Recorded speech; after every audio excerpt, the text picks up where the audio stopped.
Je vous ai parlé il y a quelques semaines d'une vente aux enchères de la collection The Best of M via RM Sotheby's à Munich, et le moins qu'on puisse dire, c'est que la spéculation autour de BMW est assez folle. Nous avions parlé de M3 exceptionnels comme cette E36 GT avec son 3 litres de 295 chevaux, limitée à 356 exemplaires. Dites-vous qu'elle était estimée entre 120 et 140 000 euros et a été vendue au prix de 275 000 euros. Grosse spéculation autour de cette rareté, incroyable. Une E92 GTS était également disponible avec son V8 4 litres 4 de 450 chevaux, produite en seulement 136 exemplaires, et pour le coup, elle s'est envolée dans la fourchette prévue à 269 000 euros. Une cote qui continue de grimper, tout comme celle de la E46 CSL, 823 exemplaires en conduite à gauche avec son 3 litres 2 de 360 chevaux, qui s'estimait aux alentours des 130 000 euros, et qui est finalement parti pour la somme de 178 250 euros, rien que ça. En même temps, avec 32 000 km au compteur et un état irréprochable, le portefeuille a presque tendance à s'ouvrir tout seul. Et s'il y en a bien une sur laquelle il fallait mettre un chèque, c'est bien sur ce 37e exemplaire sur les 67 de la E90 CRT de 2011, même 4 litres 4 V8 que la GTS, un modèle estimé à 200 000 et qui a fini par trouver preneur à 258 000 euros. Est-ce qu'elle va continuer à prendre de la valeur ?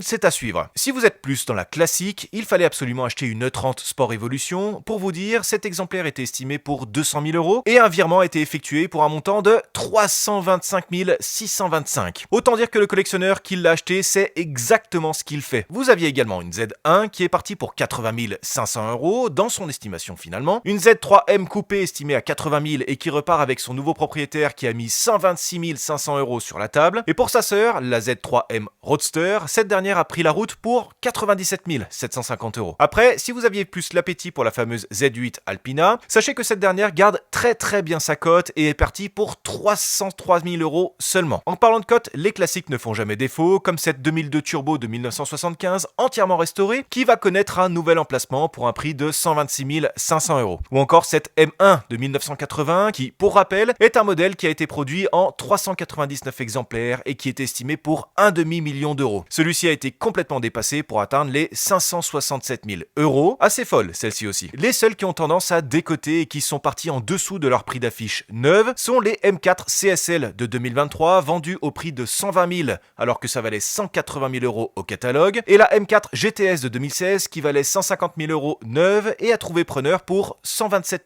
500 euros. Vous l'aurez compris, cette collection n'a regroupé que des pépites du constructeur. Maintenant la question est, est-ce que les spéculations ont atteint leur plafond ? Je vous laisse me dire ce que vous en pensez dans les commentaires et abonnez-vous.